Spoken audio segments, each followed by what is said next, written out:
투자 시장에 뛰어든 사람들 중 절반 이상이 첫 3년 안에 손실을 봅니다. 왜 그럴까요?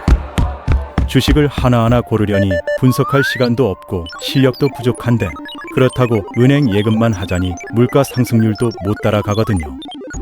더 큰 문제는 투자를 시작하려고 펀드 상품을 찾아보면 뮤추얼 펀드, 인덱스 펀드, ETF, 헤지 펀드, 이름만 들어도 머리가 복잡해진다는 거예요.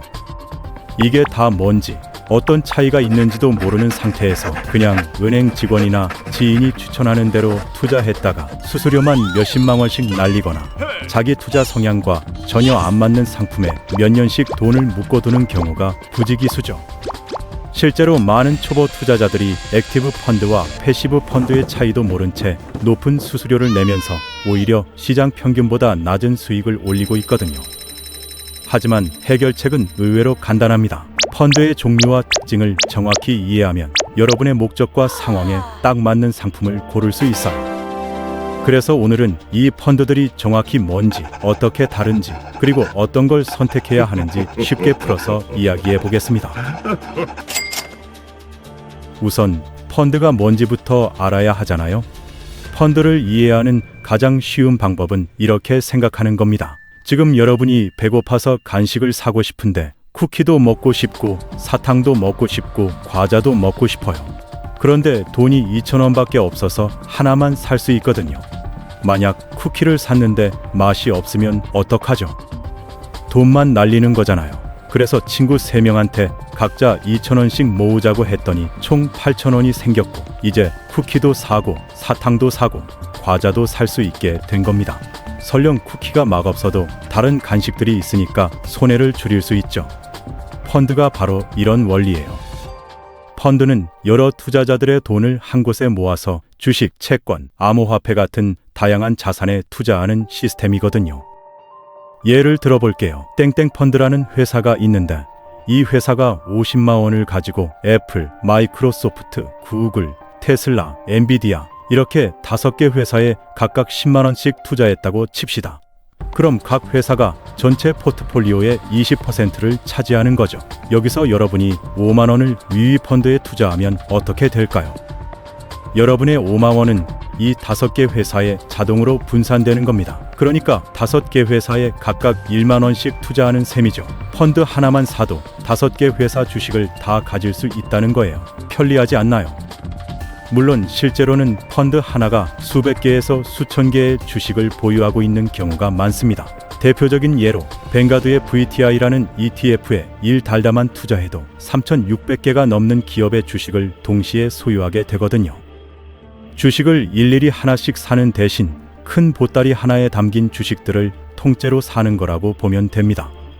그런데 여기서 중요한 게 있어요. 어떤 펀드는 전문 투자자가 직접 관리해 주는데 당연히 공짜는 아니고 수수료를 내야 하죠.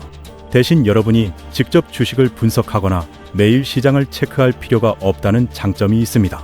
누군가 대신해 주니까요. 그런데 아까 제가 어떤 펀드는 전문가가 관리한다고 했잖아요. 그럼 다른 펀드는 그렇지 않다는 건데, 이게 바로 펀드 종류를 나누는 핵심 차이점이거든요. 펀드에는 크게 4가지 종류가 있는데 뮤추얼 펀드, 인덱스 펀드, ETF, 헤지 펀드가 그겁니다. 하나씩 살펴보죠. 먼저 뮤추얼 펀드는 많은 투자자의 돈을 모아서 전문 펀드 매니저가 운용하는 방식이에요. 매니저가 어디에 투자할지 결정하고 주식이나 채권을 사고 팔면서 수익을 내려고 노력하죠. 뮤추얼 펀드는 크게 2가지로 나뉘는데 적극적으로 관리하는 액티브 펀드와 소극적으로 관리하는 패시브 펀드가 있거든요. 패시브로 운용되는 뮤추얼 펀드를 인덱스 뮤추얼 펀드라고 부르는데 이건 잠시 후에 설명할게요. 액티브 뮤추얼 펀드는 펀드 매니저가 매일 시장을 모니터링하면서 수익을 최대화하거나 손실을 최소화하려고 노력합니다. 당연히 이런 노력에는 비용이 들어가죠. 그래서 연간 수수료를 내야 하는데 보통 투자금의 0.5%에서 1.5% 정도예요.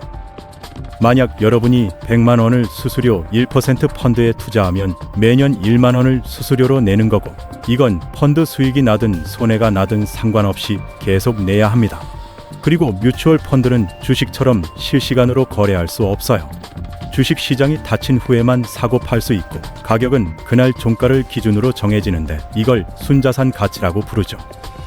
또 하나 특징은 최소 투자금이 있다는 건데 보통 액티브 뮤추얼 펀드는 50만 원에서 500만 원 정도를 요구하기 때문에 초보자가 시작하기엔 부담스러울 수 있거든요.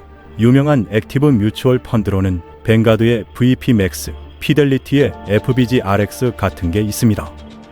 다음은 인덱스 펀드인데 뮤추얼 펀드는 대부분 액티브로 운용되는 반면 인덱스 펀드는 패시브로 운용돼요. 인덱스 펀드는 특정 지수의 성과를 그대로 따라가도록 설계된 펀드거든요. 그럼 지수가 뭐냐면 특정 기준으로 묶인 투자 목록이라고 보면 됩니다.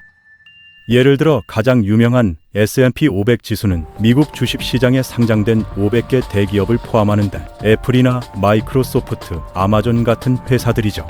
만약 뱅가드의 VFIAX 같은 S&P 500 인덱스 펀드에 투자하면 여러분 돈은 그 500개 회사 주식을 사는 데 쓰이는 겁니다. 인덱스 펀드 매니저는 회사가 좋은지 나쁜지 신경 쓰지 않아요. S&P 500에 포함되기만 하면 무조건 사거든요.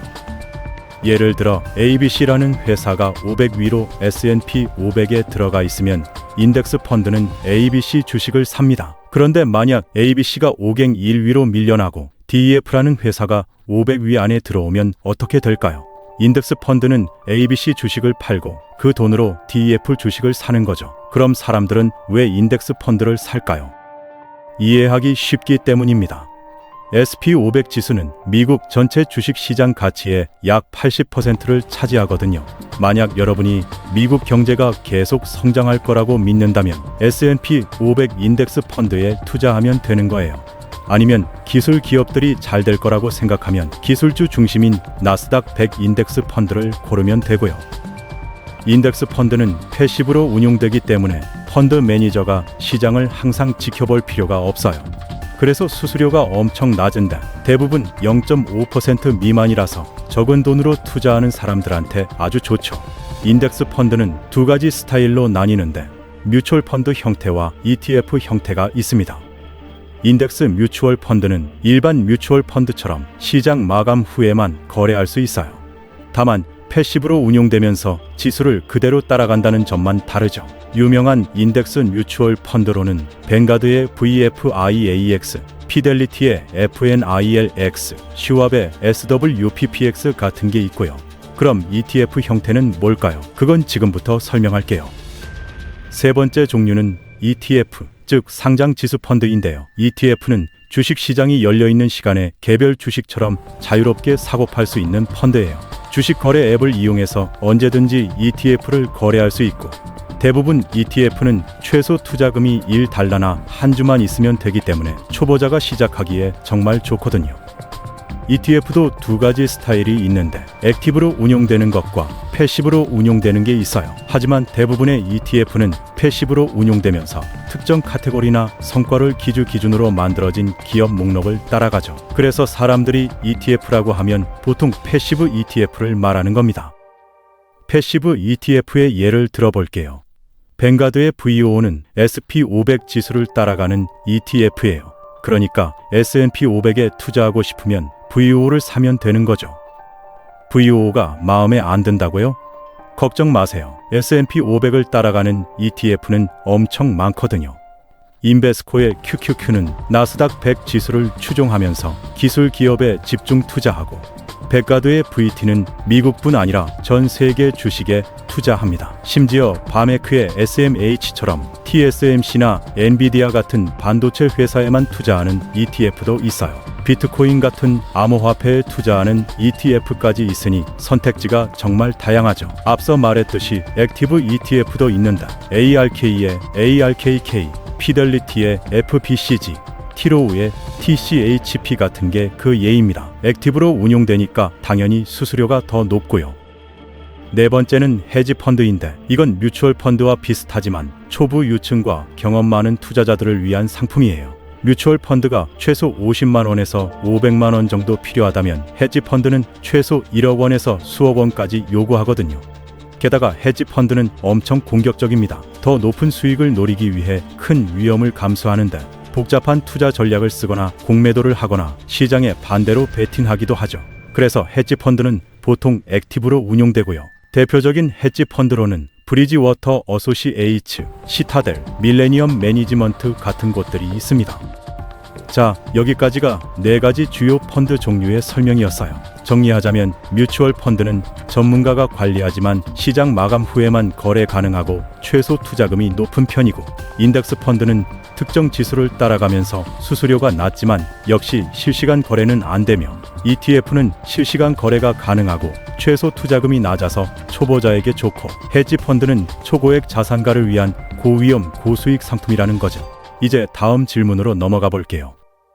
이 4가지 펀드를 배웠으니 이제 여러분은 이런 생각이 들 거예요. 도대체 어떤 펀드가 나한테 맞는 거지? 어떤 게 돈을 가장 많이 벌어다 줄까? 하나씩 따져보겠습니다. 우선 편의성 측면에서 보면 유연하고 거래하기 쉬운 걸 원한다면 ETF가 최고예요. 주식 시장이 열려있는 시간에 개별 주식처럼 사고 팔 수 있고 거래 앱으로 간편하게 할 수 있거든요. 반면 뮤추얼 펀드는 거래 앱으로도 거래할 수 있지만 장 마감 후에만 가격이 정해지기 때문에 ETF보다는 유연성이 떨어지죠. 하루 종일 투자금이 오르락내리락 하는 걸 보기 싫다면 뮤추얼 펀드가 마음 편할 수도 있어요. 헤지 펀드는 초보 유층과 경험 많은 투자자를 위한 거라서 ETF나 뮤추얼 펀드처럼 공개적으로 거래되지 않고요. 다음으로 최소 투자금과 수수료를 살펴보면 적은 돈으로 시작하려면 ETF가 완벽합니다. 최소 투자금이 없고 수수료도 가장 낮거든요. 뮤추얼 펀드도 괜찮지만 최소 투자금과 수수료가 더 높은 편이고, 헤지 펀드는 수천만 원이나 수억 원이 없으면 아예 투자할 수 없죠. 이제 가장 흥미로운 부분인 수익률을 이야기해 볼게요. 여러분은 아마 액티브 펀드나 헤지 펀드가 가장 높은 수익을 낼 거라고 생각할 수 있는데, 어떤 나라에서는 맞을 수도 있어요. 하지만 미국 데이터를 보면 패시브 인덱스 펀드나 ETF가 장기적으로 많은 액티브 뮤추얼 펀드와 헤지 펀드를 이긴다는 걸 알 수 있거든요. 네? 이상하죠? 그냥 지수 목록만 따라가는 게 어떻게 전문 펀드 매니저를 이길 수 있냐고요? 물론 패시브 펀드가 항상 액티브 펀드를 이긴다는 건 아니에요. 데이터를 보면 일부 액티브 펀드는 패시브 펀드보다 성과가 좋지만 상당수의 액티브 펀드가 패시브 펀드보다 못한 성과를 내거든요. 왜 이런 일이 벌어질까요? 시장을 이기거나 다른 모든 투자자보다 나은 성과를 내는 게 정말 어렵기 때문입니다. 액티브 뮤추얼 펀드나 헤지 펀드가 인덱스 펀드나 ETF를 이길 수는 있지만 대부분은 그걸 꾸준히 유지하기 힘들어하죠. 반면 패시브 인덱스 펀드와 ETF는 천천히지만 꾸준하게 성장하는 걸 목표로 해요. 게다가 액티브 펀드의 높은 수수료는 시간이 지나면서 쌓이고 쌓여서 전체 수익률을 갉아먹는데, 특히 펀드 성과가 좋지 않으면 더 큰 타격이 되거든요. 반면 패시브 펀드는 수수료가 엄청 낮아서 투자에 미치는 영향이 거의 없죠. 그러니까 액티브 펀드는 높은 수익을 낼 수 있지만 위험도 크고, 패시브 펀드는 수익이 낮을 수 있지만 위험도 낮다는 겁니다. 결론적으로 여러분은 이제 펀드가 뭔지, 어떻게 작동하는지, 어떤 종류들이 있는지, 그리고 어떻게 고르는지를 알게 됐어요. 펀드는 초보자에게도 경험 많은 투자자에게도 좋은 선택인데, 투자를 단순하게 만들어주고 분산 투자를 가능하게 하며 재정 목표를 달성하는 데 도움을 주거든요. 다만 기억하세요. 모든 투자에는 위험이 있습니다. 뮤추얼 펀드든 인덱스 펀드든 ETF든 헤지 펀드든 투자하기 전에 충분히 조사하고 공부하는 게 중요해요. 여러분의 투자 여정에 이 정보가 도움이 되길 바라고, 궁금한 점이 있으면 언제든지 질문해 주세요.